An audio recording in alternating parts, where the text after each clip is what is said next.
goddess, and the horse, and the horse's owner, and Uncle Andrew. And they were in the wrong world. Hey, Nix. Yeah? You like horses, right? Yeah, rhetorical question. I know you love them. And today's book is all about horses and their people. Well, hey, Sam, are you listening today? Let me tell you about The Horse and His Boy. It's one of the Chronicles of Narnia books by C.S. Lewis. For once, most of the story doesn't even happen in Narnia. It starts in the nearby country of Calormene, in a fisherman's hut. There, Shasta, a boy, not a horse, lives with the man who adopted him. He's known nowhere else except the little hut by the ocean. But all of that changes when a Tarkin rides in. Tarkins are basically noblemen, but the only thing of value he does in this story is try to buy Shasta. The kid resigns himself to his fate, right up until the horse talks. See, talking animals are just in Narnia, none of the surrounding countries. So to say Shasta is pretty surprised is kind of an understatement.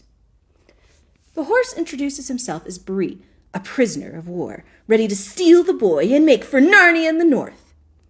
Bree teaches Shasta how to put on his saddle and bridle and warns him never to touch the reins. Remember that for later. And they sneak away. Now, traveling isn't easy at first. Shasta falls off a lot at the beginning. Anywho, Bree is surprised Shasta can't eat grass, so they do have to figure that part out. But the guys get along well enough. They travel mostly at night because even someone who knows nothing about horses would question a kid in rags on a war horse. But one night, as they're riding along, they notice someone else. A Tarkin in full armor on a mare. The guys are a bit worried and agree to avoid this new rider. Until they hear a lion roar. Bree is terrified. The lion is on one side, the Tarkin on the other. Bree chooses the Tarkin. Shasta thinks the lion would be a better choice, and not that it really matters, because with a roar, it seems like there's another lion on the far side of the Tarkin. The horses are now at a dead run, lions on either side. Suddenly, there's a splash, and the horses are swimming across an inlet. Shasta looks back. A single lion is watching them. Before they finish the crossing, the guys hear the other horse speak. The Tarkin urges her to shut up, but Bree is having none of it. As soon as they're back on dry land, he cuts off the strangers and introduces himself to the mare. The four stop to swap stories, and it turns out that the Tarkin in armor is actually a girl about Shasta's age.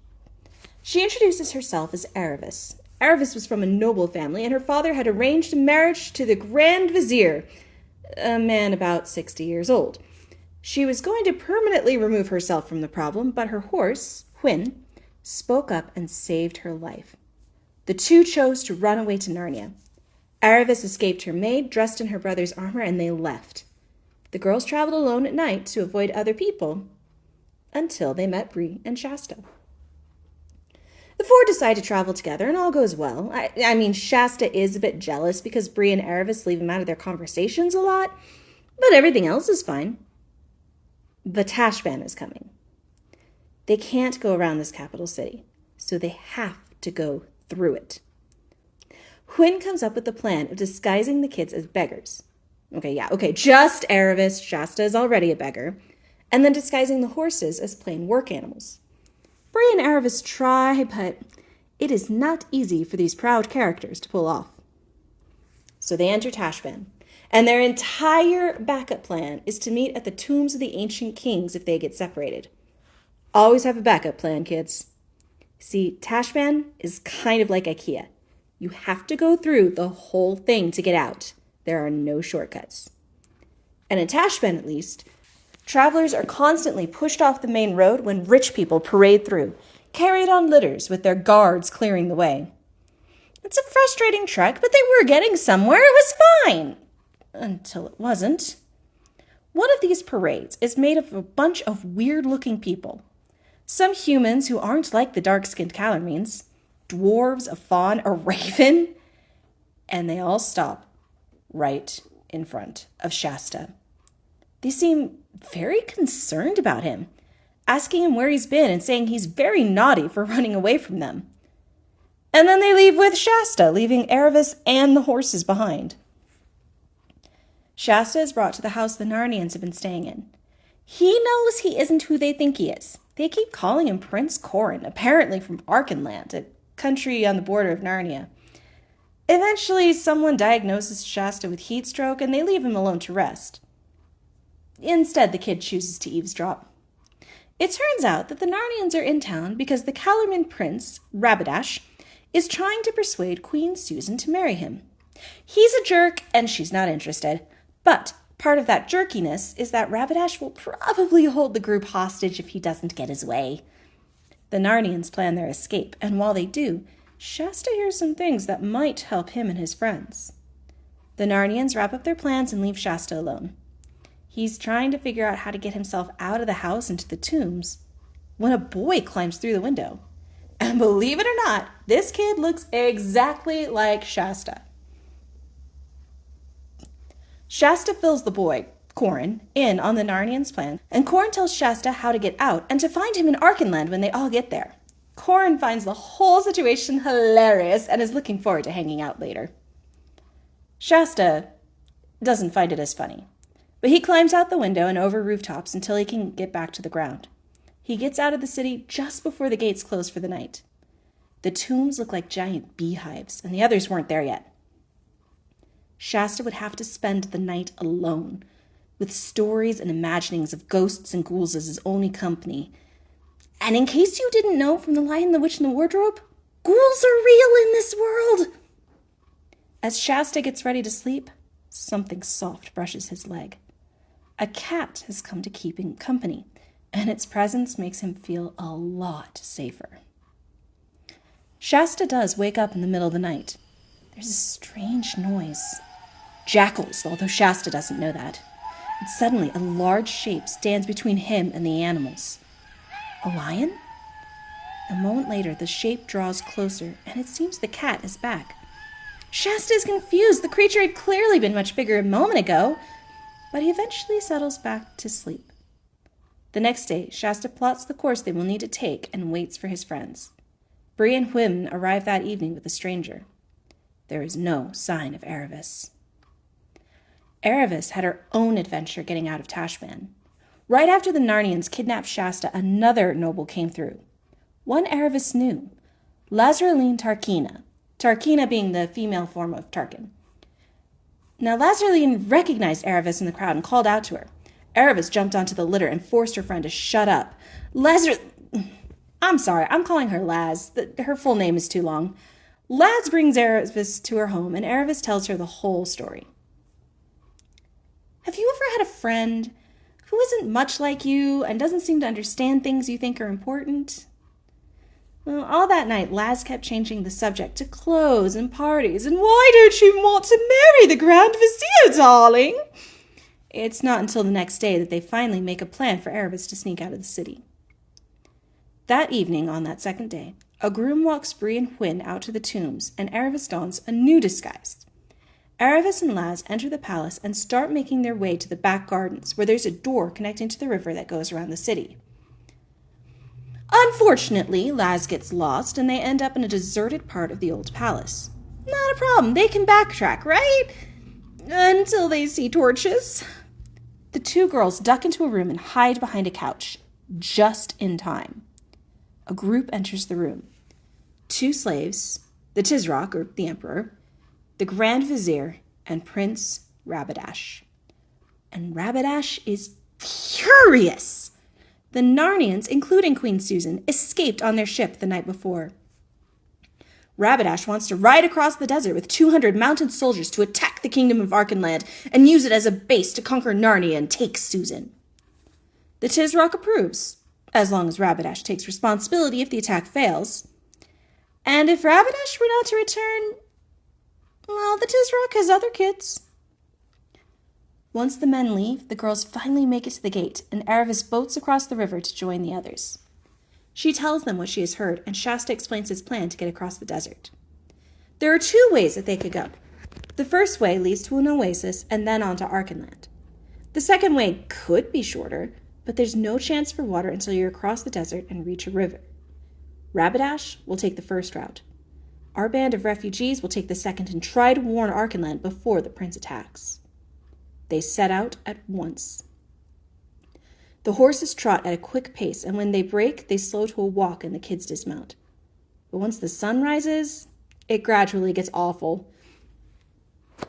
It's too bright, too hot, and it doesn't matter if it's a dry heat.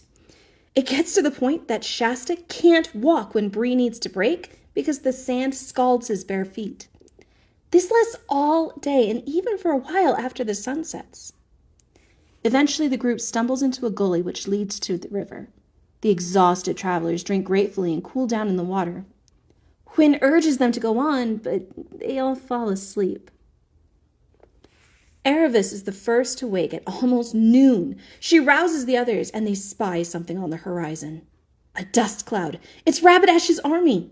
The enemy is catching up.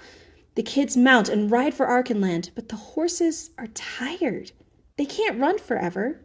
Hwin is stumbling, but still trying. And then, to add to their fear, a roar sounds from behind them. The horses find hidden strength as a lion begins to chase them. Bree is absolutely terrified. But Shasta notices the lion gaining on Hwin and Erebus. He can't get Bree to turn around, so the kid jumps off and goes to yell at the big cat. Now, you might think that was dumb, but the lion just runs off. The group runs past a hedge and enter the hermit's courtyard. Yeah, he kind of just appears like that in the book, too. The hermit, who notices the lion had wounded Erebus, tells Shasta to keep running and warn Lune, the king of Archenland. Shasta runs on, and the others have a chance to rest. Shasta runs in a straight line and does indeed run into King Lune and his hunting party. Shasta warns them, is given a horse, and the whole party rides off. Sorta. Remember back in the beginning when I said Bree taught Shasta to ride and told him never to touch the reins? Well, Shasta is clueless on how to direct the horse and gets separated and lost as he crosses a mountain. And then the fog rolls in. Shasta guesses at a pass, and Rabadash's army passes him in the fog. He travels on, lost and in the dark, and something breathes on him. A ghost? No, a lion? The lion. Aslan is there and has always been there. The lion that brought them together, the cat that sat with Shasta in the tombs, the lion that just chased them, and one that brought baby Shasta to his adopted father. They were all Aslan, and Aslan brings Shasta safely over the mountain and into Narnia. The creatures that discover him there are very interested in his warning, but not very quick to raise the alarm. It takes a dwarf to get the message dispatched to Cair Paravel and to feed Shasta. The poor kid hadn't eaten in 2 days. And again, book food. Bacon, eggs, mushrooms, toast and butter, coffee, hot milk, porridge. It's all normal food. And now I'm hungry. Anyway, soon after breakfast, King Edmund, who had arrived home yesterday, and Queen Lucy, who hadn't gone anywhere, arrived with the Narnian army and Prince Corin. They are on their way to help Archenland. Corin persuades Shasta to join him, and the boys sneak along as part of the army, even though they aren't supposed to join the fight. Yeah, that goes well. The battle is told through the hermit's eyes. See, the hermit is a seer of sorts and watches the battle in his pool. He narrates for the horses and Erebus. Corin does surprisingly well in the battle, for a kid. And Shasta gets knocked off his pony and lost in the battle. The Narnians win, and Rabadash... Okay, so Rabadash was fighting Edmund and climbed on some boxes for the high ground. Then he realized that makes him a prime target for archers. He shouts and jumps down, but has to go sideways along the wall because that's the only space where he could land safely. He doesn't land. Instead, he gets caught on a hook partway, like a jacket. The next day, Shasta goes to get Erebus and the horses, and lo and behold, he is literally Prince Corin's long-lost twin. As a baby, a centaur had prophesied Cor, Shasta's real name, would save Archenland. He was promptly kidnapped. When the kidnapper was almost caught, the guy dropped Shasta and a knight in a rowboat, which Aslan steered right to the fisherman. Kidnapper's plot? 0 out of 5 beans. Idiot. The book? 5 out of 5. This is my favorite of the Narnia books growing up. Shasta and Erebus stay in Archenland, eventually marrying and becoming king and queen. Bree and Hwyn go on to Narnia, but come back often to visit. And Rabbitash is temporarily turned into a donkey. But for those details, you can read the book for yourself. And hey, up on Etsy now are horses and Erebus. Come check them out when you can. See you next time.